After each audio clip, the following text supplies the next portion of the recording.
In 1907, a surveyor working deep in the Adirondack Mountains stumbled upon something that shouldn't have been there. Not according to the maps, not according to any official records. It was a village, not a small settlement or a hunting camp. A full village with stone structures, foundations still intact, and signs of sophisticated architecture that predated everything the Historical Society said existed in that region. The man who found it tried to report it, but within weeks the story was buried.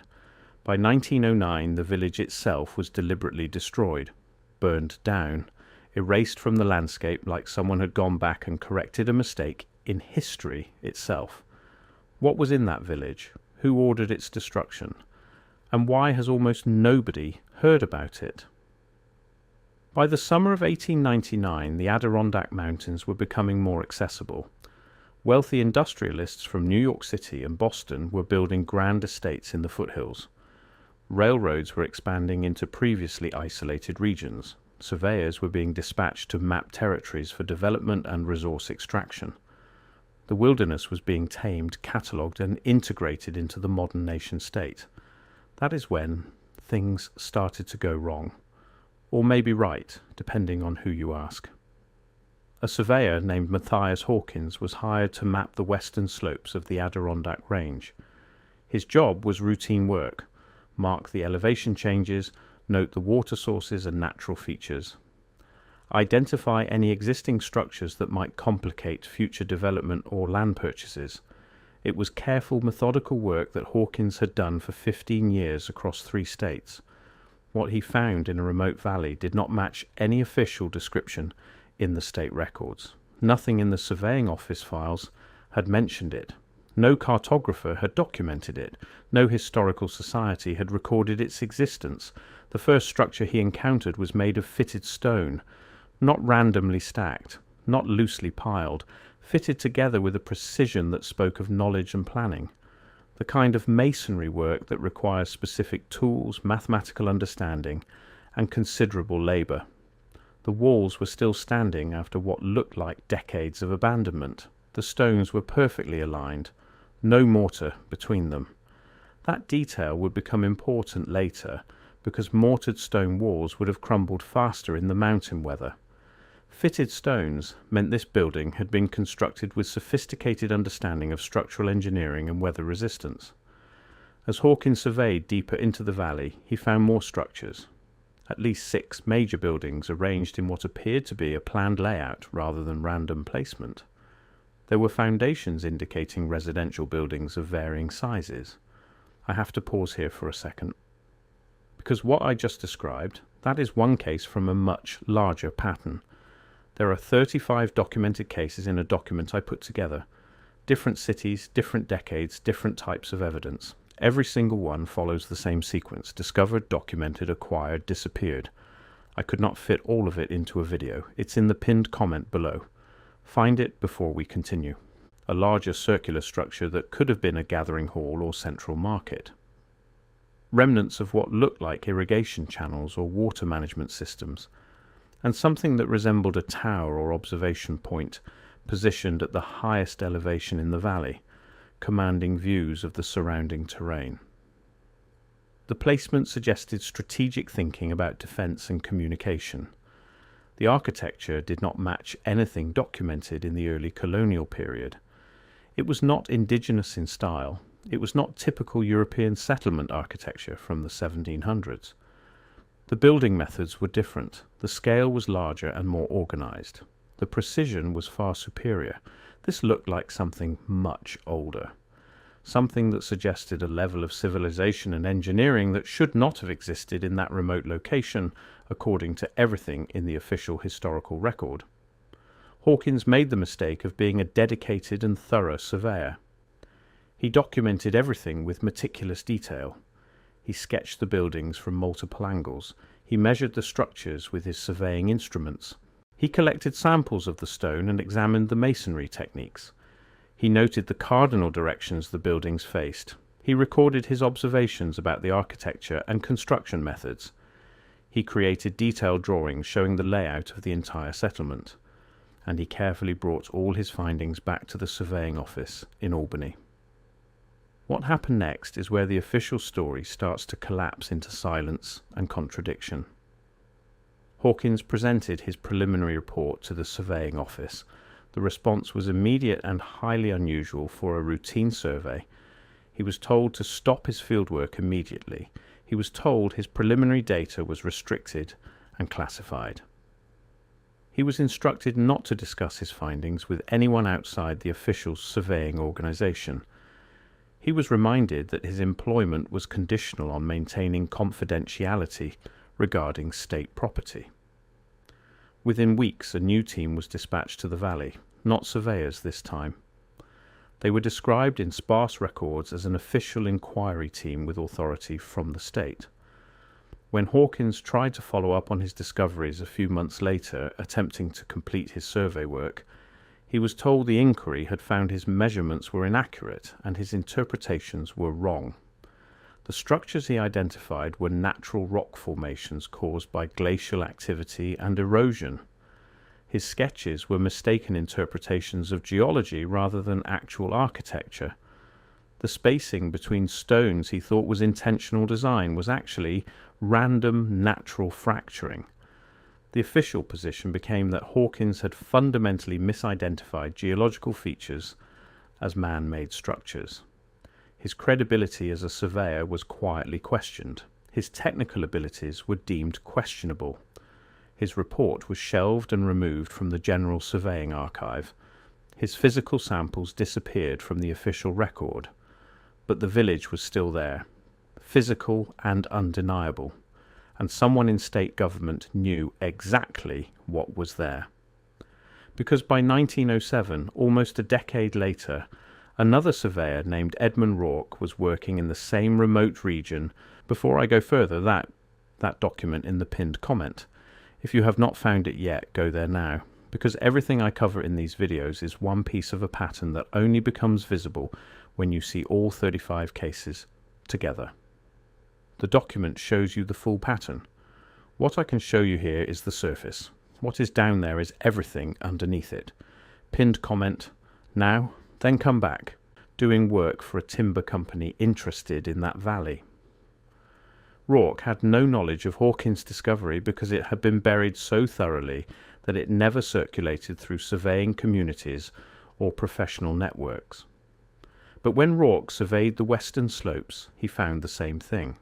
The same fitted stone structures, the same architectural precision and planning, the same village that according to official records should not exist. This time the official response was faster and more direct. By 1909, barely 2 years after Rourke's discovery, local authorities were sent to the region with supplies and equipment. They brought stone hammers and tools, they brought wagons and draft animals, they brought enough resources to do something deliberate and organised on a significant scale. What they did over the following months was methodical and thorough. They dismantled the structures systematically. They pulled apart the fitted stones from the walls. They broke the carefully aligned stones into rubble. They burned the wooden components of the buildings and structures. They scattered the materials across the valley floor. They worked through the entire settlement. And they did it with clear purpose. This was not natural destruction from weather or time. This was intentional, coordinated erasure. The official explanation, in the few newspaper articles that bothered to mention it at all, was that they were clearing dangerous ruins for public safety purposes. The structures were deemed unstable and unsafe for travellers or settlers. They posed a liability to the state. They needed to be removed and cleared. No historical society was invited to examine them. No preservation effort was made. No detailed documentation was created by any official body. They were simply demolished and scattered. But before the destruction was complete, there were people who had seen the village. Local residents in nearby towns knew about it. Some families had explored it before the authorities arrived. Some had described it in detail to others. Word had spread through the community before the official erasing campaign began. In 1908, a letter was published in a small upstate New York newspaper describing the village in considerable detail. The author was anonymous, signing himself only as a traveller and observer. He described the architecture as sophisticated and precise. He mentioned finding what appeared to be copperwork inside one of the larger structures. He noted that the stonework suggested a level of engineering and planning that would have required significant knowledge, resources, and time to accomplish. That newspaper article was never widely circulated because the publication was local and small. The publication itself folded within a year. The archives were scattered and lost, but copies survived, and people who read it started asking questions they were not supposed to ask. How did this village exist if no one knew about it? When was it built? Who built it? Why did the state government erase it instead of studying it? The official response was consistent and total erasure across multiple government levels and agencies. The structures were declared non-existent by state historical societies. Rourke's survey report was sealed and made inaccessible to researchers and scholars. Hawkins was systematically discredited in professional circles, and his career never recovered from the official denunciation. The newspaper article was dismissed as fiction or fantasy, written by someone with an overactive imagination. The few official records that mentioned the destruction were filed away in restricted archives that were deliberately not supposed to be accessible to the public.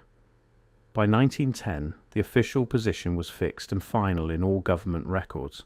There had never been a village in that valley according to authorized sources. There had never been an archaeological discovery. The whole story was a misunderstanding, a hoax, or the confused recollection of imaginative individuals, but the valley itself told a different story if you looked at the physical evidence. When you go to the location today, decades later, you can still find clear evidence scattered across the landscape. The scattered stone foundations are still visible. The rubble from dismantled buildings still covers parts of the valley floor. Local residents who grew up in the region still know where the village was located. They can point to the exact valley. Independent historians and researchers who have quietly studied the area have documented the remains. They match the descriptions from Hawkins and Rourke exactly. The placement matches, the architectural style matches, the building materials match. The architecture of what was destroyed does not match any known early American settlement patterns from any documented historical period. The masonry technique does not align with documented colonial construction methods. The scale and sophistication do not fit the official historical narrative about early development in the region. And the response to the discovery does not fit normal archaeological procedure by any standard or in any era. You do not destroy ancient buildings you find, you document them, you preserve them, you study them, you display them as historical artifacts. Actually, you create museums around them, unless those buildings contradict something fundamental about the official history. Unless they suggest that the Adirondacks were inhabited by a civilization with knowledge and resources that the official historical record denies existed. Unless they provide evidence supporting the idea that North America had more advanced cultures before the colonial period than we are taught in schools. Unless they point to something called Tartaria. The Tartaria hypothesis suggests that North America was home to a sophisticated and widespread civilization with advanced architecture, technology, and urban planning. A civilization that possessed knowledge that should not have been possible given the timeline we are told. A civilization that was deliberately erased from history during and after the colonial period. The village in the Adirondacks fits that pattern perfectly. A discovered structure that did not fit the approved historical narrative. An official response that was not investigation, but destruction. A coordinated effort to remove physical evidence and suppress all documentation and witness accounts. The questions remain unanswered and will likely stay unanswered by official government sources. Who built that village? When was it actually constructed? How did it survive into the 1890s without being included in any official record or map? Why was the destruction so thorough and so quick? What was inside those buildings that justified complete erasure by state authority?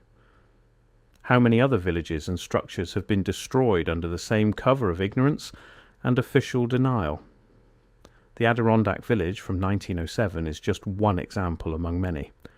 But it is one of the clearest because multiple independent people documented it, Multiple reports exist, multiple people saw it with their own eyes, and the official response was so obviously coordinated and thoroughly planned that it becomes powerful evidence. Evidence not of a hoax, but of a cover-up. Evidence that there is more to history than we are allowed to see in official channels. Evidence that our understanding of American history has been deliberately altered. The erasure of this village stands as testimony to a much larger pattern of hidden history that continues to shape our understanding of the past. What other discoveries have been suppressed?